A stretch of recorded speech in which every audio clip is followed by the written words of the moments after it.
నందమూరి నటసింహం బాలకృష్ణ వారసుడు entry announcement వచ్చేసింది. ఇక కొడుకు మోక్షజ్ఞ తేజని హీరోగా పరిచయం చేస్తున్నట్టు ఇటీవల అధికారంగా ప్రకటించారు. ఇక హనుమాన్ ఫేమ్ ప్రశాంత్ వర్మ దర్శకత్వంలో ఈ మూవీ ఉండబోతుంది. దీనికి బాలయ్య చిన్న కూతురు తేజస్విని నిర్మాతగా మారడం విశేషం.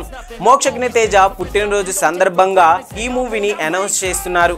ఇక ఇప్పటికే ఫస్ట్ లుక్ ఎంతగానో ఆకట్టుకుంటుంది. మోక్షజ్ఞ హీరోగా సినిమా ప్రకటన సందర్భంగా రిలీజ్ అయిన ఈ ఫస్ట్ లుక్ ని విడుదల చేసింది. ఇందులో స్లిమ్ గా మారిన మోక్షజ్ఞ క్యూట్ లుక్ తో ఆకట్టుకుంటున్నాడు.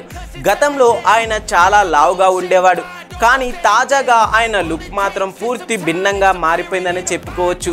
సన్నగా మారి తన డెడికేషన్ ని చాటి చెప్పుకున్నారు. ఇక ఈ లుక్ బాగా వైరల్ అయింది. నందమూరి అభిమానులు, టీడీపీ కార్యకర్తలు ఇలా అంతా ఈ లుక్ ని వైరల్ చేసేశారు. దీనికి విశేషణ స్పందన కూడా లభించింది. మోక్షజ్ఞ హీరోగా ఓ మైథలాజికల్ సోషల్ ఫ్యాంటసీతో సినిమాని చేయబోతున్నారు. ఇక దర్శకుడు ప్రశాంత్ వర్మ తాను తీసిన హనుమాన్ తరహాలోనే ఈ మూవీ కూడా ఉంటుందని సమాచారం. ప్రస్తుతం అంశాలకు మైథలాజికల్ టచ్ ఇస్తూ చేయబోతున్నారట. ఇదే సినిమాకి హైలైట్ గా నిలవబోతుందని ప్రస్తుతం సమాచారం. ఇక త్వరలోనే సినిమా రెగ్యులర్ షూటింగ్ ప్రారంభం కాబోతుందని సమాచారం. ఇక మోక్షజ్ఞ గత 2 ఏళ్లుగా తన వర్కౌట్ విషయంలో దృష్టి పెట్టాడు. బాగా బరువు తగ్గాడు. అదే సమయంలో యాక్టింగ్ శిక్షణ తీసుకున్నారట. ఇక వైజాగ్ సత్యానంద్ వద్దనే ట్రైన్ అయినట్లు సమాచారం. ఫస్ట్ లుక్ లో క్యూట్ గా హ్యాండ్సమ్ గా ఉన్న మోక్షజ్ఞ వెండితెరపై ఎలా సందడి చేస్తాడనేది ఎంతగానో ఆసక్తిగా ఎదురు చూస్తున్నారు. ఇదిలా ఉంటే తన కొడుకు మోక్షజ్ఞని హీరోగా పరిచయం చేయడానికి సంబంధించి బాలకృష్ణ అసలు ప్లాన్ వేరే ఉందట. ముందు ప్రశాంత్ వర్మ తన మైండ్లో లేడట, కానీ తాను అనుకున్నది సంగీతం శ్రీనివాస్ చేతుల మీదుగా మోక్షజ్ఞని పరిచయం చేయడం అనుకున్నారట. అంతేకాదు బాలయ్య సంగీతం కాంబినేషన్లో వచ్చిన బ్లాక్ బ్లాస్టర్ ఆదిత్య 369కి సీక్వెల్గా ఈ మూవీ చేయాలనుకున్నారట. ఆదిత్య 999 పేరుతో తెరకెక్కించాలని ఉందని బాలయ్య పలు ఇంటర్వ్యూల్లో తెలిపారు. దీనికి సంబంధించిన ఓ స్క్రిప్ట్ కూడా తన వద్ద ఉందట. ఇక కథని కూడా తానే స్వయంగా రెడీ చేశారు బాలయ్య. ఇందులో మరో ట్విస్ట్ ఏంటంటే ఓ దశలో తానే డైరెక్టర్ చేయాలనుకున్నాడట. ఆదిత్య 999ని పౌరాణిక మూవీగా చేయాలని, తాను మెయిన్ హీరోగా నటించి కొడుకు పాత్రలో మోక్షజ్ఞని పరిచయం చేయాలని భావించారట.